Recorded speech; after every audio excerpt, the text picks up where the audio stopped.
Happy Wednesday, everybody. Welcome back to another episode of the Commercial Real Estate Investor Podcast, where we are bringing you news in the world of commercial real estate here in our studio in Nashville. My name is Tyler Cobble. I'm your host, and I am back. We have been gone for the past, it's probably been over a month, honestly. Took a little summer break. It is fun to be back with you guys. Excited to get this show going again. It has been a crazy summer. We actually bought a hotel back in August, which was a really fun raise to go through. It was actually one of the larger capital raises we've ever done. And we're doing a little boutique hotel here in East Nashville. And then across the street, today we actually had an investor site tour at another project that we're doing called US 41. That's going to have some restaurants and retail, kind of going to be a little sister property to that hotel. So it's been very eventful for us here this summer. Hope you guys have also had an eventful summer. Hopefully you're out there acquiring a bunch of real estate as well. Couple of updates. We are actually going to be moving the Commercial Real Estate Investor podcast show to Wednesdays at 5:30 p.m. Central Standard Time. Mondays no longer work for me. We are back in full swing at the Real Estate Investors of Nashville. I'm a board member there, and I teach a class once a month at the main event on commercial real estate. So if you're in Nashville, come on by. Check it out. It's, I believe, the third Monday of every month. I'd have to go back and look, but you can check it out at rentn.org. So it was that, and the board meeting is on Mondays too. So bit of a conflict here, but we're moving it to Wednesday, and that kind of solves the problem. So there you have that. What else are we going to talk about? Oh yeah, I get lots of questions from you all about commercial real estate, whether that's on Instagram or YouTube. And of course, I'm always happy to answer them.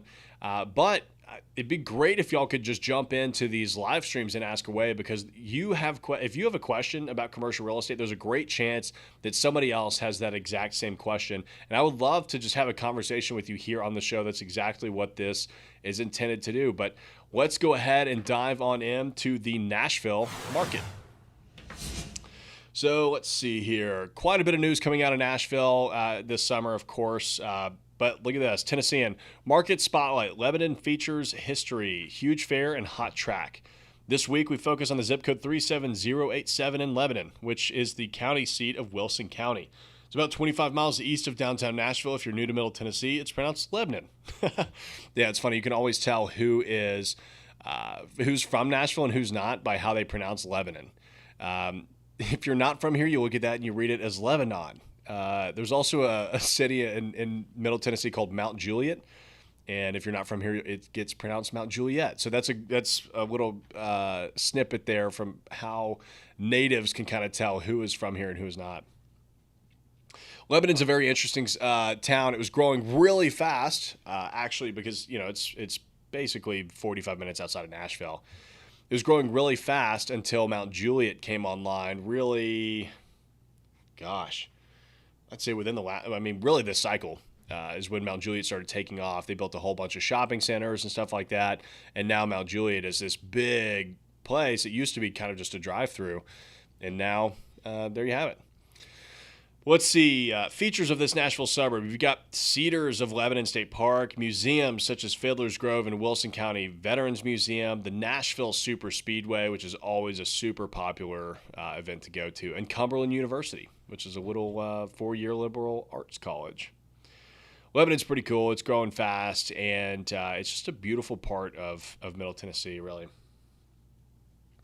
Let's see how they're doing. Time on market drops. At this time in 2020, homes were on the market an average of 40 days. This year to date, homes were on the market for an average of 28 days.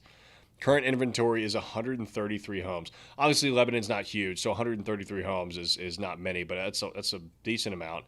Honestly, that's not many for anything. I mean, that's the problem with our real estate market right now. It's a good and a bad thing, right? I mean, everybody that's not in real estate is always like, oh my gosh, you're in real estate, you must be crushing it right now. And all of my friends that are in real estate are like, man, it was so much easier 7 years ago. I don't want to hear it. Because, now you're having to deal with, one, everybody's just competing for listings. You don't want to take on any buyers because you're one of 30 offers. It actually becomes really, really tough to work in real estate. Prices are rising. Looks like the median sales price of a home in 37087 was $302,000 in 2020. And so far this year, it's $335,000. That's a huge, that's 10%. That's a pretty big jump year over year for Lebanon. Looks like closings are up as well. This time last year, they had 730 homes closed, and this year they're at 773. So good little jump. COVID-19 update. Tennessee, outbreak among world's worst. This is from the Nashville Post. I actually read, too, earlier today. This was as of last week. Earlier today, I think we got surpassed. So Tennessee is no longer the absolute worst in the world in terms of COVID-19 outbreak. I think we're like 5th, which is a pretty big bump. But that's a lot. Look at that. Nashville, interesting to see. I wonder why that's going on. Tennessee Department of Health has now reported a total of 1 million cases of over a million. It's 1,064,000, but I'm not going to read all of that. Cases of COVID-19 across the state, up 3,200 cases on Thursday from 8,652 new test results, which is a 25% positivity rate. Hey, at least it's staying positive. All right, bad joke. Of the total number of cases, 13,500 people have died, with 36 deaths reported in the last 24 hours. The number of active cases in Tennessee has increased 47% in the past 2 weeks, with state health officials reporting that 78,500 individuals are currently infected with the coronavirus. The number of patients hospitalized within the state has increased 37.5% in 2 weeks. And, in terms of capacity, the state reports 10% of inpatient beds and 6% of ICU beds remain available. Nearly 62% of the state's ventilator supply is still available. That's good. At least we're not getting close on that. It's interesting to see COVID coming back from a lot of the data that I have been reading, from the CDC. It looks like a lot of the people that are getting, a lot of the people that are catching it now are unvaccinated. And, obviously we're not going to talk about whether you should or should not get vaccinated, but the data doesn't seem to lie to me. I chose to get vaccinated. I was putting it off for the longest time because I didn't really care. I'm in real estate, right? Like everybody in real estate has been exposed multiple times. It happens because you're still working. And so I figured, if I was going to have it, I would have had it already. And every time I got exposed, I was the only one that ever tested negative. And just after watching the Delta variant, I decided to get it. It's just, to me, whatever. It's not worth messing around. It was clear, based on the data, looked like it was working. It'll be interesting to see how that affects the real estate market, though, because, Nashville fared very well, all things considered, through the first round of the pandemic. Did really well. In fact, we had a bunch of restaurants open up, two specifically. East Side Banh Mi opened up in the middle of the pandemic and absolutely crushed it. They beat their pre-COVID expectations, which you can't ask for a lot more than that, right? That's pretty amazing. Cool. Let's move on to this next article from the Nashville Post. Mixed-use building to interact with downtown alleys. 3rd Avenue project will offer residential and retail space. From my boy, William Williams. A 15-story mixed-use building is planned for a downtown site currently home to a parking garage and that will, if it materializes, interact with both Bankers Alley and Printers Alley. This is huge. I know exactly which parking garage you're talking about. Printers Alley is an amazing little find in downtown Nashville. I'm sure if you've ever visited Nashville or you live there, you know what it is. But if you go downtown, you definitely need to go to Printers Alley. There's a bunch of cool, Skull's Rainbow Room is one of the coolest bars downtown, honestly. And it's in Printers Alley, and it doesn't take a genius to figure this out, but Printers Alley is from all of the print shops that actually used to be down there. So it's really cool. It's got this kind of historic story to it, but now it's all these bars and Airbnbs. It's pretty neat. So the building would include residential, retail, and structured parking spaces and would rise at 217 3rd Avenue North, requiring the demolition of the existing garage. That's going to be expensive. That is a big garage. Let's see here. This is sitting also right behind the Noel Hotel, the Bobby Hotel. It's a great area. Let's see. The building has been designed at its modest height to provide proper context to the older structures in the immediate south. I always appreciate that. It's weird to see these like giant glass towers just overshadowing beautiful historic buildings. I feel like it takes away from really character in a neighborhood. So good to see they're doing that. Tallest portion of the structure is designed to rise 180 feet, which is shorter than the Hotel Indigo, which sits on an adjacent site, which is 200 feet. So that's great. Looks like a Nashville-based group led by Gabe Coltia, who's a former part owner of downtown's UBS Tower, which was, if he was involved in the repositioning of the UBS Tower, that was a great deal. Or she. Is seeking Metro Planning Department's permission for a height modification to the department's downtown code. Colty's development and real estate investment company Rubicon would oversee the project. Let's see. Owners have enlisted STG Design. They're a pretty big group out of Austin. And David Johnston, who's the principal of the company, will be overseeing the effort. Let's see. Metro Planning Commission is going to have to meet for a vote on the height modification to the city's existing downtown code, just because, I mean, whenever you do anything like that, you probably have to go before the board. Let's see. The investors paid $13.4 million in December of 2017 for the garage, which sits on almost half an acre. Pretty cool. I'm actually not familiar with Bankers Alley. It's noteworthy for having seen the opening since 2016. Okay, so Bankers Alley runs perpendicular to Printers Alley. That makes sense. So it's right where, so like Skull's Rainbow Room is right at the intersection of Printers Alley and Bankers Alley. From basically Skull's Rainbow Room, you could take Bankers Alley to Black Rabbit, which is another pretty cool bar. Awesome. All right, well, let's move on to Market Watch. What are we diving into today? Well, going to be another city out of the Northwest. We're going into Seattle. This is an Urban Land Institute's Emerging Trends in Real Estate. Let's see how Seattle is doing. Seattle is considered a new boomtown, up there with Charlotte, Denver, Dallas, Nashville, Portland, and looks like it attracts more than its fair share of smart young workers. That's, that makes sense. Pretty massive. It's a cool little city. I used to play lacrosse back in high school. We actually went out there my freshman year for a lacrosse tournament, and it was so cool. I mean, I'd never been up to the Pacific Northwest, and it was an amazing experience. And I kid you not, in one lacrosse game, it snowed, sleeted, rained, and then got sunny in one game. The game's like an hour and a half long. So Seattle does have some very interesting weather. All right, let's see here. How do they look on... Why is this not pulling up? Oh, there they are. Interesting. Okay, so Seattle is, in terms of home building prospects, number 37 on the list. So they're not, they're above average in terms of everything that's on the list. Where are they in terms of overall development prospects? I don't know why this isn't populating. They're number 34.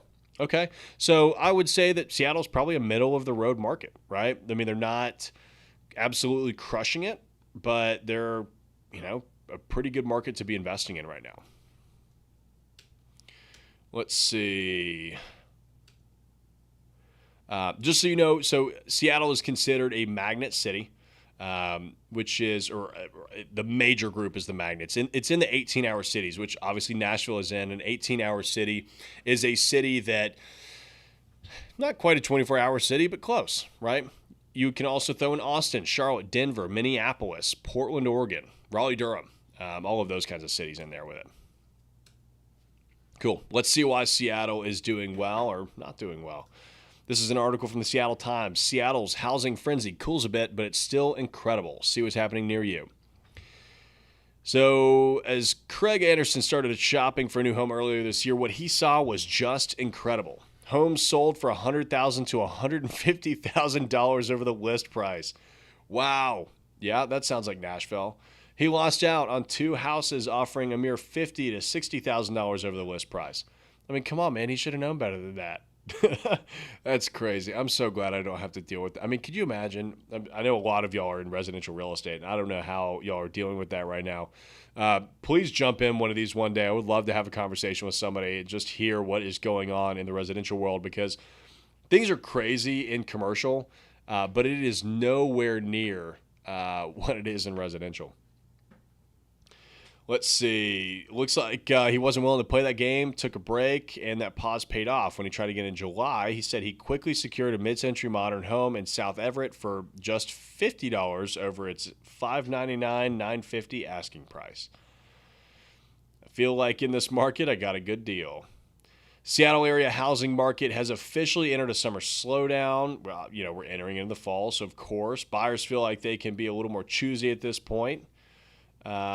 Shift is typical this time of year, though the pandemic upended the market's usual timelines last summer. Even with some seasonal relief, home ownership continues to soar out of reach for plenty of people. Median home prices are up about 22% in Southeast King County, 24% in North King County, and 32% on the east side compared to last year. That's wild. That's a massive, massive jump in home values. Wow. In Seattle, the median single-family home price of $896,500 is up about 11% from last July, but down from a $919,000 peak in May. How is the median home price in Seattle $900,000?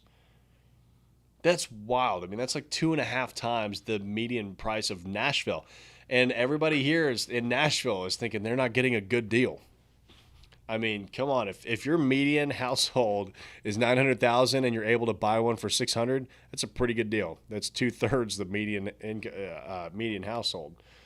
That's still crazy, though. Countywide, the median single-family home in King County last month sold for $871, up about 20% from last July. That's crazy to me. I guess if you want to build a home, go to Seattle. Monthly median sales prices for single-family homes in the central Puget Sound region. Median is the price at which okay, we all know what median is. Let's see. Gosh, these charts are pretty crazy. I mean, $727,500 January. July of last year. And July of this year, $871. Yeah, up $90,000. In one 24-hour period this week, almost 200 new homes hit the market in King, Pierce, and Snohomish counties, and twice as many went pending in the same time period. So 200 new homes hit the market, 400 homes went under contract. All right. That's, look, if you're a home builder, that is the market you want to be in. That's amazing. For much of the coronavirus pandemic, telecommuting white-collar workers have driven bidding wars and price hikes in areas farther out from Seattle. That's interesting. I get the whole work from home thing. Like, let's go buy a nicer home because we're going to be here more often. But I don't know how you could just stay at home all day. I mean, you just go on a walk and then come back and sit back at your computer. I mean, I couldn't imagine not seeing people all day. That's just wild to me. Cool. Okay. So housing market is absolutely on fire. Okay. This next article is from globestreet.com, and I'm totally going to butcher this pronunciation as well, but the Mogherebi Group expands to Seattle. We're just going to call them the M Group. Brokers Robert Parmar and Ryan Kidwell joined the firm to lead the expansion in the Pacific Northwest. Brokerage firm, the M Group, has opened an office in Seattle. Let's see. The brokerage firm topped the firm's expansion list because of the recent economic growth. Seattle was one of the most advanced and highly diversified economies in the U.S. From a labor perspective, tech has provided strong growth throughout the region, with companies like Amazon, Facebook, Google, and Microsoft dominating the employment scene. I mean, obviously, look, that is why your median household is $900,000. As the region continues to grow away from industrial employers like Boeing that still remain major employers, said Alex Mogherebi, the firm's founder. The pandemic has only helped fuel demand for jobs and for growth. Due to this unprecedented demand for jobs in the information and tech sector, we are seeing a dramatic increase in overall rent growth, as well as a rapid cap rate compression, which is exacerbated by supply shortages due to Seattle's unique geography on the Sound. I mean, that's true. You look at Seattle; it's somewhat similar to Chattanooga. It's limited because of all the hills, and kind of similar to Nashville. I mean, you're limited by the geography that you've got going on around you. You know, Texas doesn't know what that's like because they've just got flat land everywhere, so they just keep building wherever they want. It's really interesting to see how cities develop when they are geographically constrained. Looks like the new office will help the firm better serve its existing client as well as form relationships with local owners. Goals are to grow the platform in a sound and thoughtful way. Cool. Due to the meteoric rise of Seattle's economy and geography, there is a significant amount of inventory that needs some tender loving care and provides significant upside. It's always cool when you see these boutique brokerages start to open up in new markets because there's always a gap, right? Like they found their niche in another market, so why wouldn't that niche work in a similar market? I mean, we're doing the same thing, right? So I own a brokerage called the Cobble Group and a commercial property management company called Parasol. And we're starting to buy property in Chattanooga, which is 2 hours away. So, of course, we're going to be opening up branches of our properties out there. One thing that we have done really well that we feel will help us fit into the market from day one is our marketing, right? We're just better at marketing than most other companies. That's what we always decided to dedicate ourselves on. And it works. It works really well. All right, let's move on to the future of CRE. What is going on in the world? Oh, cool. All right, so this one is coming at us from CNBC. Lumber executive says drop in prices has reignited demand for building projects. I don't know if y'all were watching lumber prices. Maybe you weren't if you were not building anything. But it was wild to see how much lumber went up and how that truly did impact so many jobs. I mean, we didn't have to stop any of our work, but there were a lot of developments that got stopped because costs were so high, it just didn't make any sense. We're trying to build a 2,800 square foot, 2-story building in East Nashville right now that's ground floor commercial, second floor residential, and I can't get any quotes that make any sense. Based on my sales estimates, we've got to sell it between $900,000 and $950,000, which is like $340 a foot. And our total project cost, including the land, came in at $905,000. I was like, that's not going to work. It's crazy. So we're just going to have to put that project off for a while, sit around and wait for prices to go up, I guess. Sherwood Lumber executive Kyle Little told CNBC that the lumber industry is now rebuilding its inventory to match renewed product demand. Demand is most notably in the commercial segment and into the multifamily unit segment.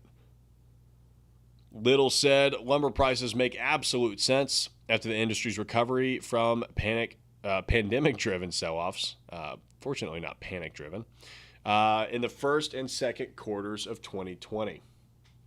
Very flattering screenshot there.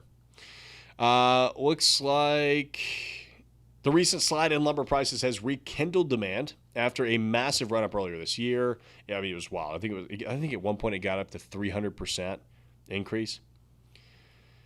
So that's pretty cool. Lumber hit a low of $480.40 per thousand board feet, the lowest level since July 8, 2020, when lumber traded as low as $465 per thousand board feet. Lumber prices are on track for their 13th consecutive weekly loss after falling more than 9%. What did it get up to, though? Oh, here we go. Earlier this year in May, lumber prices hit an all-time high of $1,670.50 per thousand board feet. I mean, that's 3 times the price. Crazy. Current lumber prices make absolute sense. In June, lumber traded above $1,100 per thousand board feet. Looks like we're going through a stage of equilibrium. And what we're finding is the support level that follows the bottom end of that continual trend pre-COVID is very, very bullish. A little sad. It's also one that would be making a lot of us in the lumber world feel much more comfortable going and rebuilding inventory here for the second half of this year with the projected demand that we are now seeing. It was wild to watch. Glad to see that that's finally starting to come back down. We needed it. All right, this next one is from Biz Now. A lot of people on the streets. The eviction crisis has begun. So the eviction moratorium, I guess, got, well, I'm sure it'll say here in the article, but it got lifted back in August or sometime in September. Yeah, I believe it was August. So let's see here. Eviction cases are moving forward all over the country, and though many states and municipalities have mandatory waiting periods, tenants with unpaid rent are already being locked out in others. A significant number of landlords had waited to even file for eviction until there was no moratorium to challenge it, accelerating new filings, multiple sources told BizNow. Look, I'm sure that there are plenty of good people out there that actually fell on hard times and struggled to pay their rent, and they're, potentially unjustly being evicted. I mean, it's tough, right? As a landlord, you're not running a charity. You're agreeing to give somebody a space in exchange for money, and you've got expenses too, right? But I have anecdote after anecdote from buddies of mine that own apartment complexes that people were just taking advantage of the entire situation and just deciding not to pay rent because they didn't have to and they weren't going to get evicted. So what are you going to do as a landlord? Landlord-tenant law varies from state to state, county to county, and in terms of enforcement, judge to judge. But the threat of eviction has gone from a problem looming over the horizon to an immediate danger. I don't know if I would classify it as an immediate danger, but I would say that it's here. As many as 3.5 million households are behind on their rent, and according to an analysis of U.S. Census data by Goldman Sachs, 750,000 are at immediate risk of being evicted before the year is out. I suspect we'll see a lot of renters out on the streets, said Michelle Dembski, a staff attorney, adding that she has already seen an increase in the number of eviction cases she has been assigned in the 3 business days since the moratorium was lifted. Most of the reports you're getting are from cases that were filed but weren't heard, and now the hearings are going forward. I do think we are a couple weeks out from when we would really start to see massive numbers of physical evictions. CDC clarified that landlords were allowed to file for eviction during the moratorium, but most of the landlords waited because what was the point? I mean, you were basically told you can file, but you're not going to be able to evict anybody. So it's like, okay, so you're telling me I can go through and do all of this paperwork and get nothing? I'll just wait. So, of course, as soon as it gets lifted, a bunch of landlords are rushing to go evict the tenants that just never paid anything.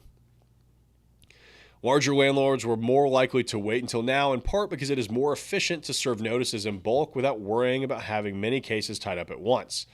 Corporate landlords and the third-party property managers that often represent them are also more likely to evict tenants for non-payment of rent than opt for mediation or other alternatives. It's just easier. I mean, you're going to get tied up in court forever. Why would you let someone live in your property not paying you, also arguing with them in court for months or years? Now that the apparatus for evictions has started to back up, the urgency for jurisdictions to distribute emergency rental assistance funds allocated by the federal government has reached a critical level. I mean, I know that I'm obviously biased because I'm in Nashville and Nashville's doing really well, but why are people not able to pay rent? I mean, there are so many places that are struggling to hire people because nobody wants jobs. I mean, are these people just not going out and getting jobs? I'm honestly thoroughly confused because we represent so many restaurants and hospitality concepts. We've done, everything from brokerage to sales deals for them.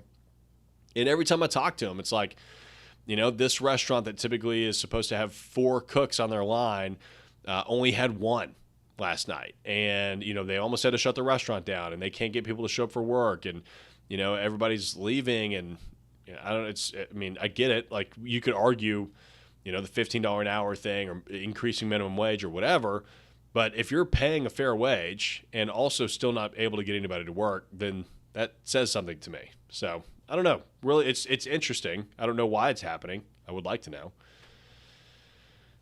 Only $5 billion of the $46 billion in rent relief funds authorized by Congress have been distributed at the time of the Treasury Department's most recent update in mid-August. So there's $41 billion in rent relief funds. Even in areas like Philadelphia, which has been efficient in getting money to tenants, the number of new applicants per week is outpacing the number of applications that get processed. As of the end of August, Philly was distributing an average of $7 million per week and has already used up about 80% of the funds it was allocated. Man, it's crazy to think about. As much as the distribution of assistance has been backed up, the situation could easily worsen in the days and weeks to come. Of course, as everybody starts to move forward with evictions. They're just going into further stories here about, actual anecdotes of people getting evicted and stuff like that. The links to all these articles will be in the show notes, of course, if you guys are interested in going through and reading any of them. Any protection against eviction, even a federal one, is still subject to the whims of local judges, like those in Texas, who began ignoring the CDC moratorium as early as June. The closest thing to a sure way to keep tenants in their homes is by giving them the money to pay the rent they owe. Advocates for both landlords and tenants agreed. Yet so far, efforts to do that have fallen short.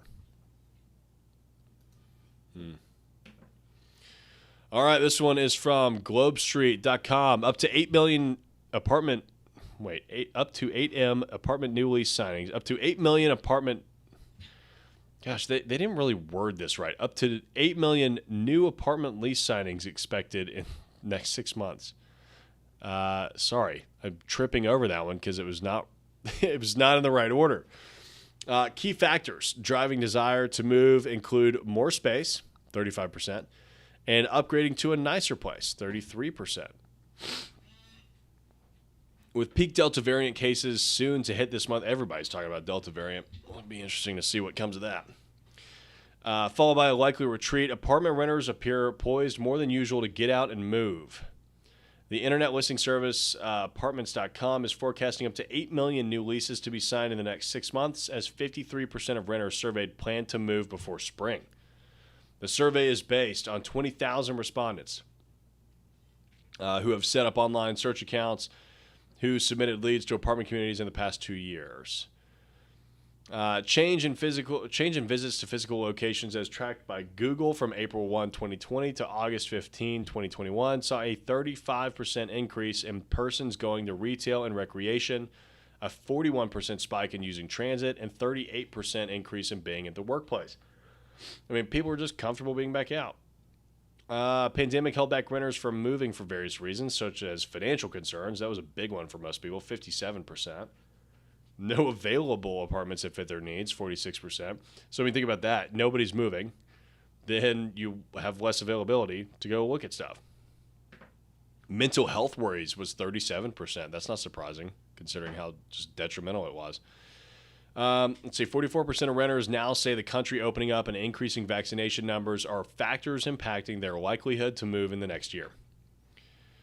Looking for a new place. Turnover is expected to rise as 59% said they intend to live somewhere else entirely.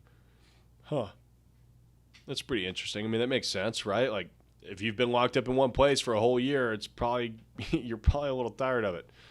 Up to one third of renters said they wanted to move to a new state. Wow. No more waiting around. Renter decisions are happening more quickly. The average renter today takes only 31 days to find a new apartment, down from 46 days pre-COVID and 38 days in Q2 of this year. Looks like all the robust virtual tools. And we use a lot of these actually on all of our listings. They work. They just work really well. We were doing this before the pandemic. 3D tours, HD video, high-res photos. It's amazing how much that actually helps you sell a property. I know, crazy notion. Who would have thought it? Today, renters are considering fewer communities. On average, apartment seekers are considering 12 communities at the start of their search, And then they conduct more research about each one. Then 75% of renters say they will only seriously consider 1 to 3 of those. So, interesting. All right, well, let's go ahead and dive on to a private equity deal dive. What is going on in the world of private equity for real estate? This is from Globestreet.com. Columbia Property Trust to be taken private by PIMCO in $3.9 billion deal. This transaction is the culmination of a comprehensive strategic review process by Columbia's board of directors, publicly announced in the spring of this year. Columbia Property Trust has entered into a definitive agreement to be acquired by funds manager Pacific Investment Management Company, or PIMCO, for $3.9 billion, including debt. PIMCO will acquire all of the outstanding shares of Columbia common stock for $19.30 per share, representing a premium of approximately 27% over their closing price share on Friday, March 12th. That's huge. That's a giant jump. This transaction is the culmination of a comprehensive strategic review process undertaken by Columbia's board of directors, and nearly 90% of the potential counterparties were invited to participate, including strategic acquirers.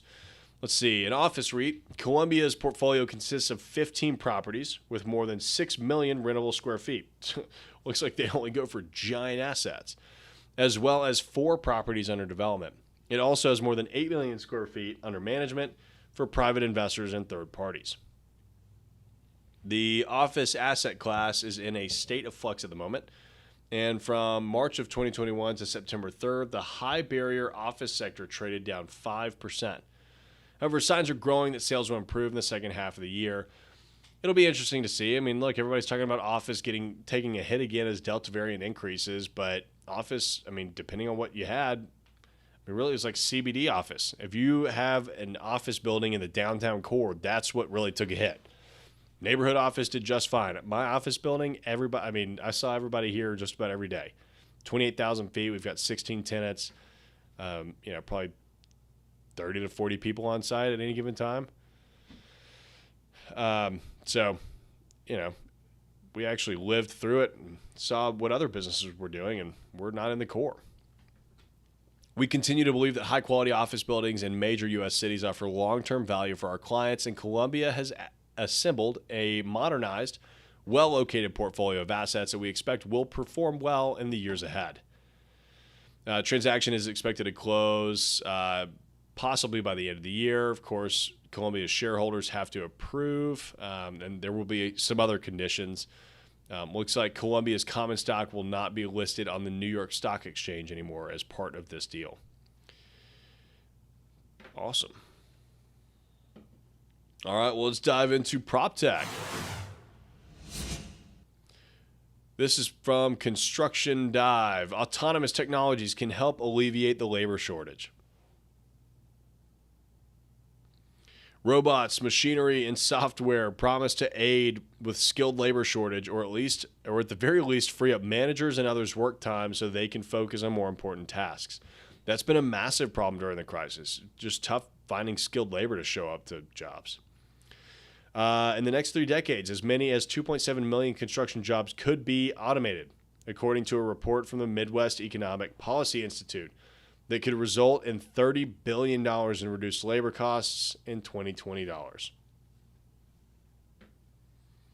Robots take on job site tasks. Most autonomous innovations are for simple but time-consuming tasks on the job site, namely image capture and laser scanning that provide imagery of a project's process.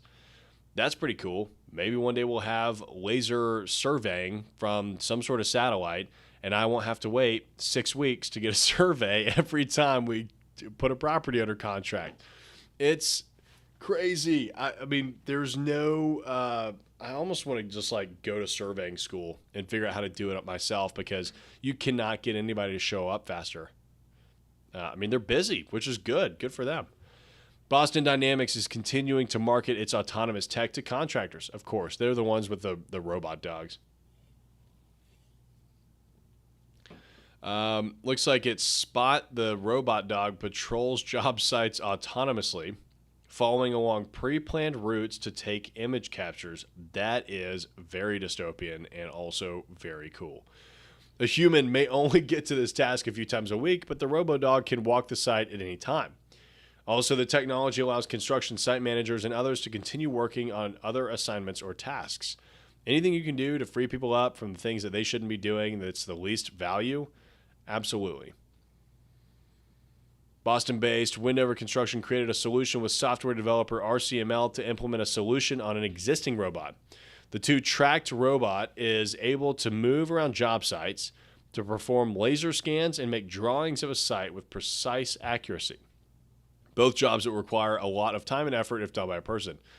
And that's not cheap either. We just did one on one of our properties to get an image scan, and it was not a big property.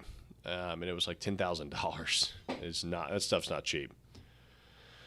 Let's see, other tasks for robots. Automated machines filling jobs means not just supplementing the construction process, but let's talk about the physical tasks that they can do on site. Built Robotics announced last month the unveiling of 100% autonomous software for construction excavators and bulldozers. Built outfits existing construction machinery with its software and trains managers to ensure they operate the equipment properly using GPS guidance systems. That's pretty cool. With the technology, a manager can look over multiple excavators or bulldozers at once. We're bringing video games into real life. I mean, you're going to be able to just operate all of this stuff from a desk. I guess that's why you buy a nicer house. You're just going to be playing video games at home for a living. Pretty cool. Sign me up.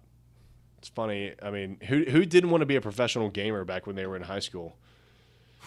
It's coming to life. Let's dive into reading REITs. This week, we're diving into mall REITs. Mall REITs, fears of a double dip.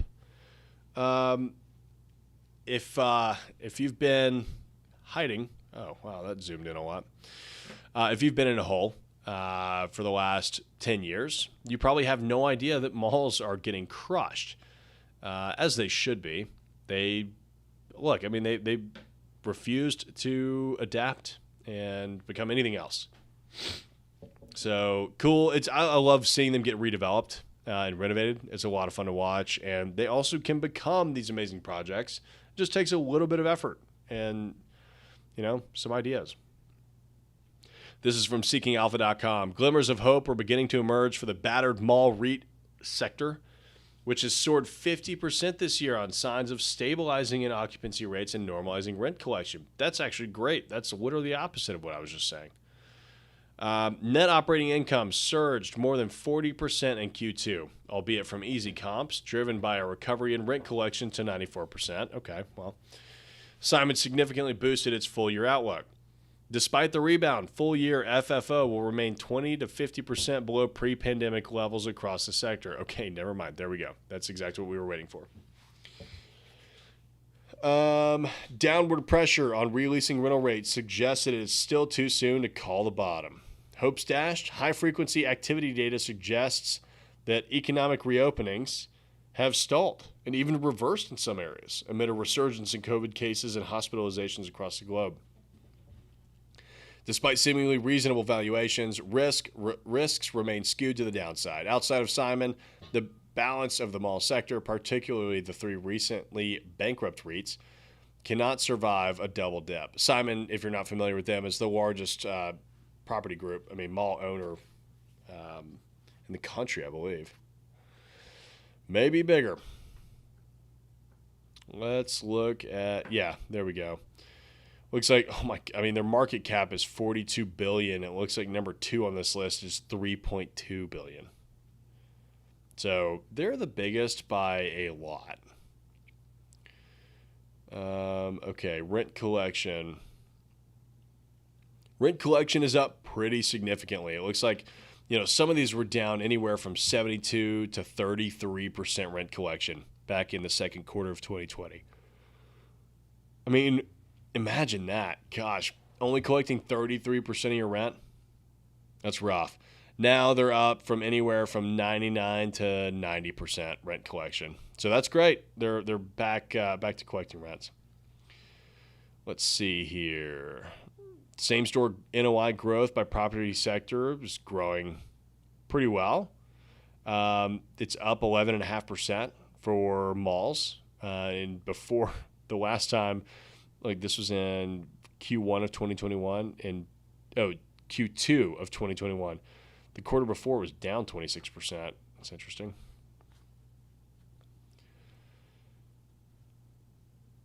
So same store NOI. It's all positive. I mean, you've got like Simon's at 16.6%, with occupancy rates at 92%. So I mean, their occupancy remains. The average mall REIT average occupancy is 90.6%, which is surprisingly high. Honestly, all things considered, right? I mean, for the most part of the pandemic, like the mall seems like the exact place you would not want to go. So for them to be still that high is pretty impressive. Although they are certainly down. Looking at this chart here, looks like they dropped. Looks like they were almost up at 97%. Now they're down to 93%. This chart makes it look so much more dramatic than it really is. But look, I mean, occupancy hasn't taken that big of a hit for malls. I mean, malls, there could be, of course, something there. To me, the big play with malls is to just redevelop it. You've got to add residential on site. I struggle with these single-use type of properties where you've just got retail, right? Like people have to go all the way there to shop. So what happens if people aren't able to go all the way there and shop? I mean, everybody's doing these live, work, play type of developments now for a reason. They're very successful. And you basically have a built-in clientele and for the commercial businesses, and you've got built-in amenities for the residents. So it just works really well for everybody. Awesome. Let's move on to this week's wild card. And we're actually going out of the country for this one. This is from Reuters. El Salvador's world-first adoption of Bitcoin endures bumpy first day. El Salvador's historic adoption of Bitcoin as legal tender on Tuesday was beset by teething problems as an angry protest by mistrustful citizens, technological glitches, and a dip in the cryptocurrency clouded the rollout. The bold experiment got off a bumpy start when, shortly after midnight, the president complained the government-backed Bitcoin app was not available on various internet platforms, including Apple and Huawei. Huawei? The president used his Twitter account to press online stores to stock the app or digital wallet known as Chivo, and Huawei later began making it available. But when the app proved unable to cope with user registrations, the government unplugged it in order to connect to more servers and increase capacity.